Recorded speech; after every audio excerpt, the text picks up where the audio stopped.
अयनेषु च सर्वेषु यथा भागम अवस्थिताः भीष्मम एव अभिरक्षन्तु भवन्तः सर्व एव ही। नमस्कार मित्रों, ये जो श्लोक है ये भगवत गीता के पहले अध्याय का 11वां श्लोक है और आज की वीडियो में हम इस श्लोक को गहराई से समझेंगे। तो चलिए सबसे पहले हम इस श्लोक के अर्थ को समझते हैं। तो जो श्लोक है वो चालू होता है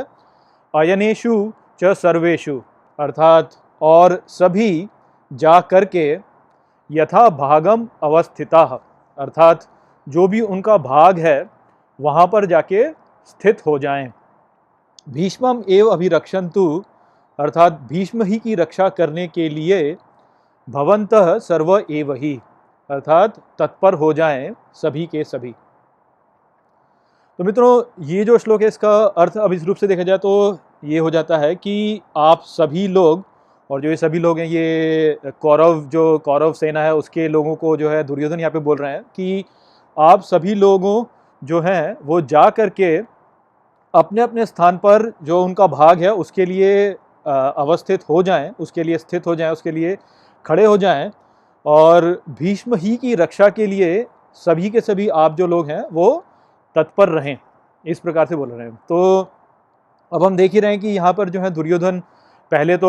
जो पांडव आर्मी है, जो पांडवों की सेना है उसके बारे में बोल रहे थे, फिर उसके पश्चात उन्होंने जो है कौरवों की सेना के बारे में बोला और उन्होंने बोला कि जो उनकी कौरवों की सेना है वो पांडवों की सेना से अधिक शक्तिशाली है। और अब ये बोल रहे हैं कि आप सभी अपने अपने स्थानों पर जाके खड़े हो जाएं और भीष्म की रक्षा करने के लिए तत्पर रहें। तो ये जो यहाँ पे आदेश है जो दुर्योधन दे रहे हैं ये बहुत ही विचित्र सा एक आदेश है जो कि वो यहाँ पे दे रहे हैं,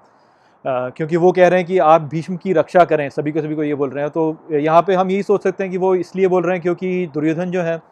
वो ये मानते हैं कि जो उनकी सेना है उनमें जो सबसे बड़े महानायक हैं वो भीष्म हैं और उनको भीष्म से बहुत आशाएं हैं। उन्हें लगता है कि भीष्म जो है वो उनको ये युद्ध जिता सकते हैं और इसी को ध्यान में रखते हुए दुर्योधन जो है वो यहाँ पे बोल रहे हैं कि सभी के सभी जो योद्धा हैं कौरव सेना में वो भीष्म की रक्षा करें क्योंकि भीष्म जो है वही उनको युद्ध जिताएंगे।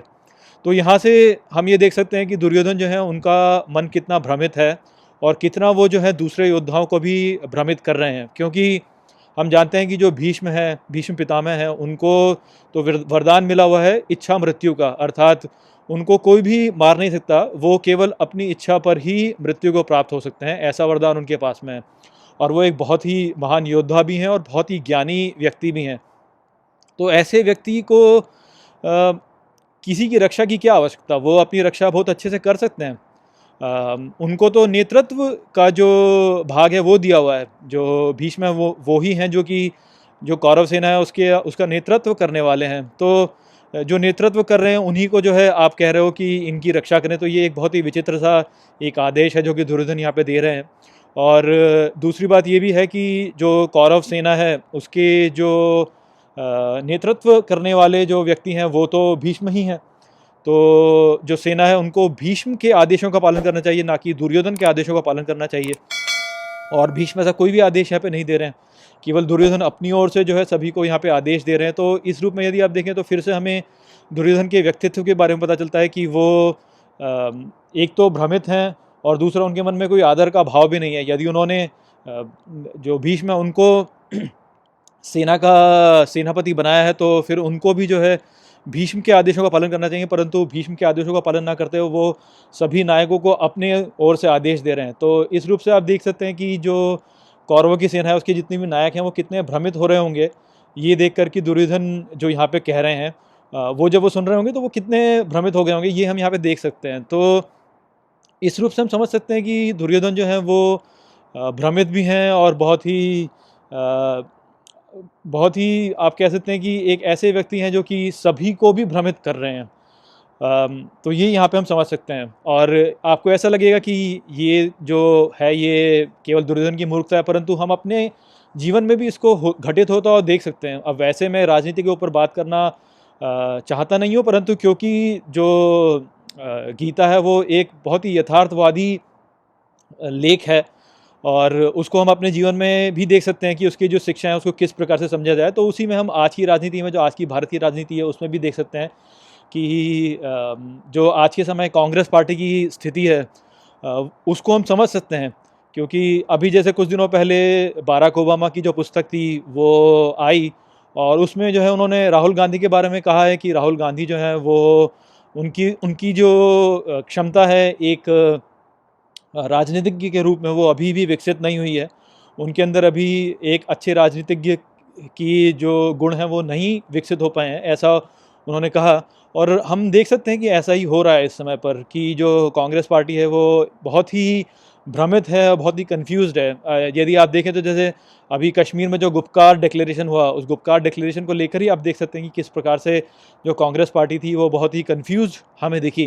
कि जो गुपकार डिक्लेरेशन की जो सम्मेलन हुए उसमें हमें बहुत से कांग्रेस पार्टी के जो कार्यकर्ता हैं वो देखने को मिले, परंतु फिर कांग्रेस पार्टी ने बोला कि हम तो गुपकार डिक्लेरेशन से संबंध ही नहीं रखते हैं। तो यहाँ पे आप देख सकते हैं कि किस प्रकार से जो कांग्रेस पार्टी है वो अपने आप में ही भ्रमित है। उसके जो कार्यकर्ता हैं उनको ये नहीं पता है कि उनको क्या करना है क्या नहीं करना है, और ये इसी कारण से हो रहा है क्योंकि जो उनका नेतृत्व है वो ठीक से नहीं हो रहा है। तो जो बराक ओबामा ने कहा, उन्होंने भी ये कहा कि जब वो मनमोहन सिंह जी से मिले तो मनमोहन सिंह जी को उन्होंने अच्छे से आंका कि ये बहुत अच्छे व्यक्ति हैं, परंतु जो राहुल गांधी हैं उनको बोला कि इनके अंदर जो है जो इनके गुण हैं वो एक अच्छे राजनीतिज्ञ वाले गुण नहीं हैं। तो उसी रूप से यहाँ पे आप देख सकते हैं कि किस प्रकार से जो दुर्योधन हैं और जो